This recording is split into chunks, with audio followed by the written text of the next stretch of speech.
तीसरे टेस्ट का तीसरे दिन के खेल का हाल नाजरीन कुछ इस तरह है कि इंग्लैंड को इस तीसरे दिन भी वैसे पिटाई हुई जैसे पिछले 2 दिन में हुई। एडिलेड में खेला जाने वाला ये एशेज सीरीज का तीसरा टेस्ट और उसके तीसरे दिन के खेल का मैं आपको हाल बताता हूं।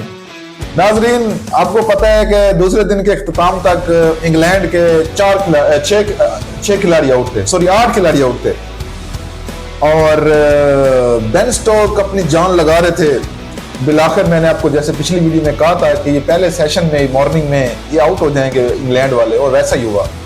और बेन स्टोक जो है ना वो बना सके हैं स्कोर अपनी टीम के लिए 83 और स्टार्क ने उसको बोल्ड कर दिया है।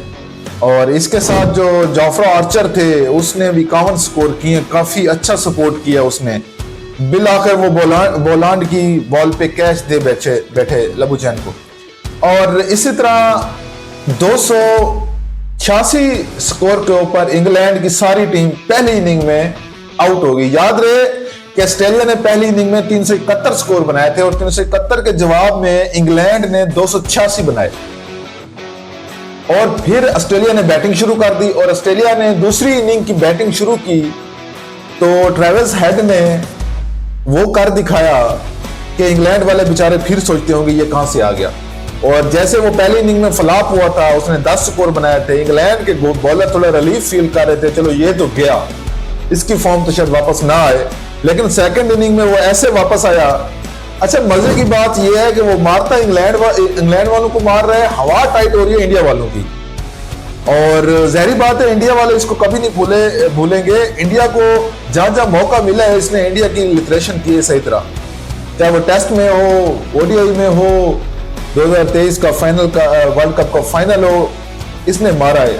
अभी भैंस की आंख ये टेस्ट मैच खेल रहा है, दूसरी इनिंग 142 पे नॉट आउट है और ओडीआई के स्ट्राइक रेट के साथ खेल रहा है, 72 के स्ट्राइक रेट के साथ खेल रहा है। और जिस रफ्तार से जा रहा है कि मेरे ख्याल में कल चौथे दिन पहले सेशन में ये तो ऑस्ट्रेलिया को पहुंचा देगा कहीं 450-500 के करीब। 356 की लीड तो अभी भी ऑस्ट्रेलिया की है। तो अगर ये 450 की लीड करके डिक्लेयर करते हैं इनिंग, तो इंग्लैंड वाले तो नहीं सर्वाइव कर पाएगा अगला डेढ़ दिन जो बचेगा। तो स्टार्क के बाउंसर वो कहां सर्वाइव कर पाएंगे बेचारे।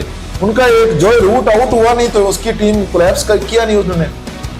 जॉय रूट के इर्द गिर्द वो टीम घूमती है इंग्लैंड की। अभी अगर जॉय रूट नाकाम होता है, वो विकेट होल्ड नहीं करता, वो रजिस्ट नहीं कर पाता, बाकी तो गए बेचारे। वो बेन स्टोक आखिर पे आके क्या करेगा, वो भी सेकंड इनिंग में पता नहीं इतना रजिस्ट कर सकता है नहीं कर सकता जितना उसने फर्स्ट इनिंग में किया। तो ऑस्ट्रेलिया की अभी 356 रन की लीड है। सेकंड इनिंग में अगर आपको बताऊं कि ऑस्ट्रेलिया ने सेकंड इनिंग में ट्रेविस हेड 142 पे नॉट आउट है नाजरीन, और जैक वेदरलैंड ये 1 बना के आउट हुआ है।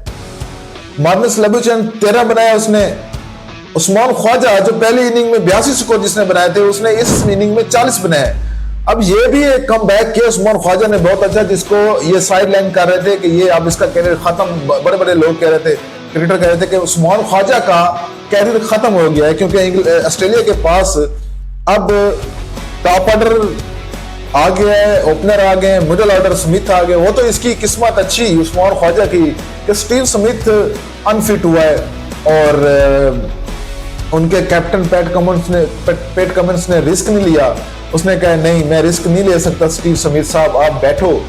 तो टॉस पे उसने बताया था कि स्टीव स्मिथ की जगह उस्मान ख्वाजा आएगा, और स्टीव स्मिथ को कुछ झटके से लग रहे हैं, वो छिड़कियां जिसको कहते हैं वो आ रही हैं, तो वो नहीं खेल पाया।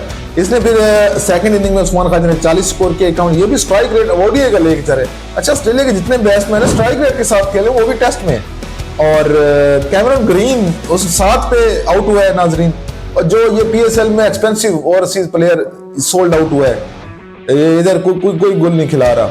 लेक्स कैरी नाजरीन 52 पे नॉट आउट है, 50 इसने भी कर लिया 51 बॉल के ऊपर। लेक्स कैरी और ट्रेविस हेड ये दोनों नॉट आउट हैं, खेल रहे हैं अभी।